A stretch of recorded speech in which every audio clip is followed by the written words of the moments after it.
नमस्कार दोस्तों, तुम्हाला या ठिकाणी क्वेश्चन बघायला मिळतोय. संस्कृत अनुवाद करायचा आहे किंवा त्याला ऑप्शन आहे ते म्हणजे धातू.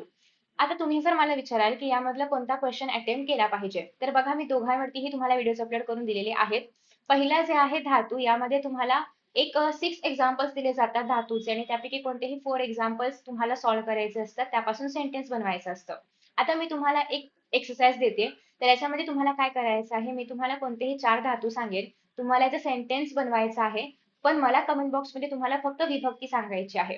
फॉर एक्झाम्पल जर मी दा यच्छ म्हटलं, तर त्याची विभक्ती तुम्ही मला खाली कमेंट बॉक्समध्ये सांगणार आहात. सो तुमची पण रिव्हिजन होईल आणि मला पण कळेल की तुम्हाला याच्यामधल्या किती गोष्टी माहिती आहेत. तर पहिला आहे दा यच्छ.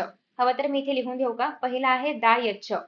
ओ, लिहून देण्याची आयडिया बॅड आहे कारण इथे पेज स्टेबल राहत नाहीये. बट ठीक आहे, तुम्हाला कळेल जे मी म्हणतेय ते. तर फर्स्ट वन आहे ते म्हणजे दा यच्छ. सेकंड आहे विना. एक मिनिट, पेज थोडासा आपण इकडे घेऊयात. ओके, सो फर्स्ट वन आहे दा यच्छ, सेकंड आहे ते म्हणजे वीणा, थर्ड वन आहे ते म्हणजे रक्ष, फोर्थ वन आहे ते म्हणजे स्नेह. ठीक आहे, स्नेह. तर आता हे जे फोर सांगितलं मी, दा यच्छ, वीणा, रक्ष आणि स्नेह, या प्रत्येकाला कोणती विभक्ती अपेक्षित असते ते फक्त तुम्हाला 4-2-1 असा जो काही सिक्वेन्स असेल त्यामध्ये लिहायचं आहे आणि याचा सेंटेन्स तुम्हाला मनातल्या मनात रिवाइज करायचा आहे. लेटेस्ट से की कोणाला कोणाला हे येतंय. सो इन केस तुम्हाला जर याच्यामध्ये काही डिफिकल्टीज आहेत, विभक्ती लक्षात नाही राहत आहे, तर मी व्हिडिओ अपलोड केलाय. रिलेटेड व्हिडिओजमध्ये जाऊन चेकआउट करा. अतिशय इम्पॉर्टंट व्हिडिओ आहे आणि तुम्हाला तो 4 मार्क्स मिळवून देणारा व्हिडिओ आहे. त्यामुळे नक्की बघा.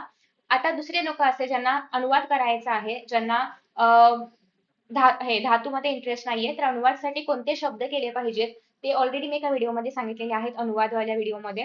त्याची लिंक तुम्हाला हवी असेल तर नक्की खाली कमेंट बॉक्समध्ये मेन्शन करा, मी त्याची लिंक तुम्हाला सेंड करेन. आता तुम्हाला हे डिसाईड करायचं आहे की तुम्हाला धातू करायचा आहे की ट्रान्सलेशन करायचं आहे.